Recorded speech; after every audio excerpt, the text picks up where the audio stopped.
Here I will show you on how you can get Warp by Cloudflare on your Mac. First, you just have to search Warp on your Safari.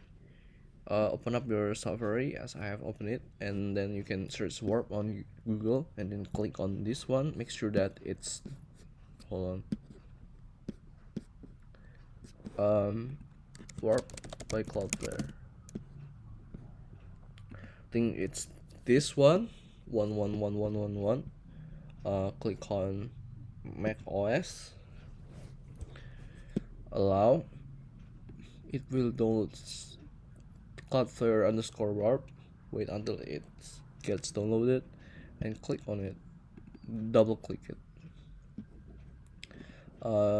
Just have to click on continue and install. Then you can put your password, your Mac password. Wait until it's finished. Wait until it's finished installing. Then your Warp by Cloudflare is ready to be used. You can use it by just using the DNS mode, or you can use it with the VPN mode by switching between this one and this one, like so. And now I'm using Warp Plus, and